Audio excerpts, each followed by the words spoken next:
Hi everybody, it's Meira. Welcome to another installment of Meira Speaks.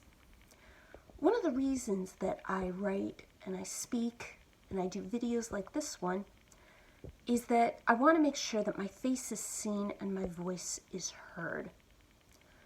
And one of the issues that I'm very passionate about is the issue of tzniut, modesty or dignity, and how it can be used for good things, but also how it can be twisted and corrupted and used for bad things. And one way of that is that in many Jewish publications, they will not use photos of women. And I have said many times, when the issue of erasing women rears its ugly head, this modern crusader for women's interests will be rearing her elegantly wrapped head. Well, here I am. And I'm bringing up a major issue that is constantly brought up. The question is always asked, what if the woman doesn't want her face to be seen? What if she doesn't want a photo of her face used? That's actually a good question. But the answer is not. The answer actually comes down to something very simple, and I'll get to it. There are a lot of reasons that women might choose to not use photos of their faces. Now, one writer said that she feels that if she puts photos of her face or her family's faces in her books, it'll make the books look dated eventually.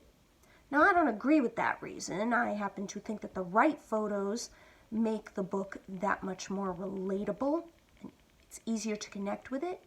But if that's her choice, that's her choice. Some women might decide they don't want their faces because they want to keep their privacy. I don't disagree. Some women have the kind of personality that leaves them preferring to stay behind the scenes. That's a legitimate thing. And I even know people like that. I'm not like that, but I know people who are. And these are all legitimate. There are other reasons that I'm not mentioning here, but that are all legitimate.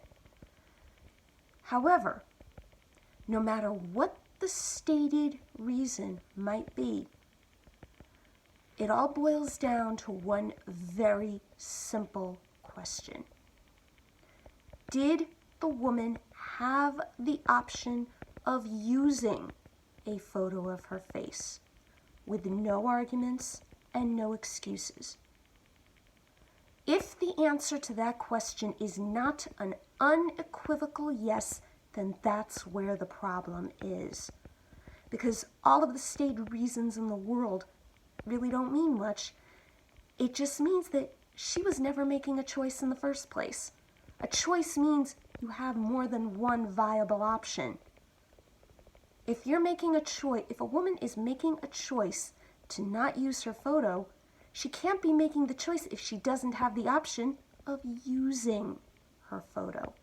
That is what it all boils down to.